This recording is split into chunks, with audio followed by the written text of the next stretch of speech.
लोकसभा चुनाव 2024 को लेकर असदुद्दीन ओवैसी की पार्टी एआईएमआईएम ने बिहार को लेकर किया बड़ा ऐलान। बिहार में 11 सीटों पर उतारेगी अपनी उम्मीदवार। असदुद्दीन ओवैसी की पार्टी एआईएमआईएम ने किशनगंज, अररिया, दरभंगा, काराकाट, गया, कटिहार, पूर्णिया, भागलपुर, बक्सर और मुजफ्फरपुर में उतारेगी अपनी उम्मीदवार। चुनाव लड़ने का किया फैसला। बिहार एआईएमआईएम के अध्यक्ष अख्तरुल इमाम ने दी जानकारी। राष्ट्रीय स्तर पर हम लोगों ने बड़ी कोशिश की कि सेकुलर वोटों का बिखराव नहीं हो। हम लोगों ने इंडिया गठबंधन के तहत शामिल होने का इरादा किया। हर चंद के इन लोगों ने हमारे सीने पे खंजर भी घोंपा, हमारे लोग तोड़ लिए गए, लेकिन राष्ट्र हित में, दलितों के हित में, अक़लियतों के हित में ज़रूरी है कि मैं उनका साथ देता। हम लोगों ने बड़ी कोशिश की तो हम लोगों ने 11 सीटों पर बिहार में लड़ने का फैसला किया है। 4 सीटें हमारी सीमांचल की हैं, अररिया, पूर्णिया, कटिहार, किशनगंज। यहाँ से मैं घोषित प्रत्याशी भी हूँ। कटिहार से आदिल हसन साहब को इलेक्शन लड़ने का बड़ा दबाव था, उनका नाम पेश किया गया है। और बक्सर से, काराकट से, गया से, मुजफ्फरपुर से, उजियारपुर से, दरभंगा से और भागलपुर से हम लोग इन लगभग 10-11 स्थानों पर हम लोग इलेक्शन लड़ने की पूरी तैयारी कर रहे हैं। एकदम हो जाएगा, आप देखिएगा 15 से पहले सब हो जाएगा।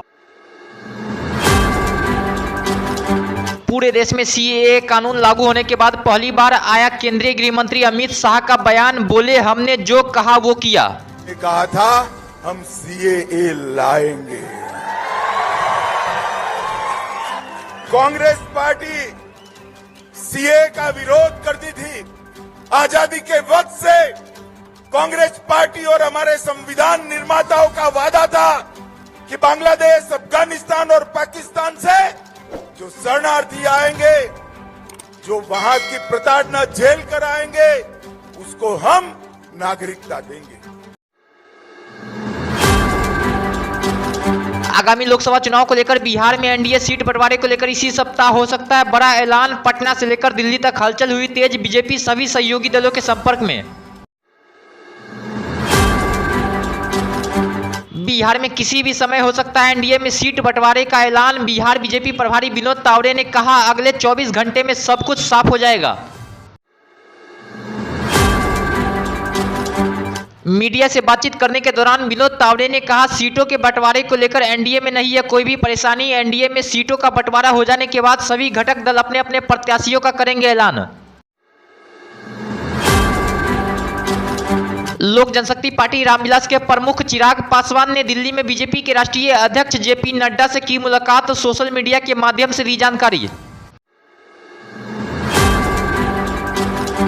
मीडिया से बातचीत करने के दौरान चिराग पासवान ने कहा, सीट बंटवारे के फार्मूले को लेकर अंतिम रूप दे दिया गया है। जल्दी इसकी घोषणा की जाएगी। जो सीट मेरी है वह मेरी ही रहेगी। भाई मुझे नहीं पता कि वो गठबंधन का हिस्सा है नहीं है, ना ही वो मेरी हाँ, इतना मैं कह दूं कि मेरे पास किसी का कोटा नहीं है।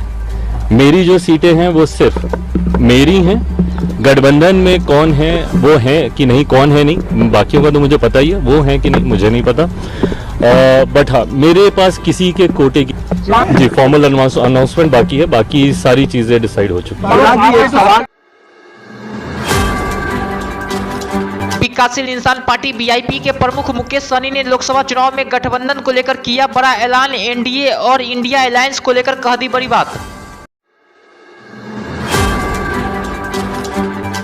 मुकेश सहनी ने अपने गठबंधन को लेकर बड़ा बयान देते हुए कहा कि जो निषाद समाज के लिए आरक्षण की बात करेगा, हम उनके साथ गठबंधन करेंगे, चाहे सीट कम मिले या ज्यादा, इससे हमें कोई दिक्कत नहीं है।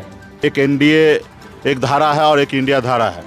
इस दो धारा में जिनको बिहार में निषाद समाज का वोट चाहिए, वो उनका निषाद समाज का एजेंडा को अडॉप्ट करना पड़ेगा। सबसे पहली बात, पहले आरक्षण की बात करना पड़ेगा कि भाई हमारे लोगों को वोट लेते हैं और हमारे वोट से आप देश में पावर में आते हैं, तो क्या हमारी जो लड़ाई है उसको अंजाम देंगे कि नहीं देंगे।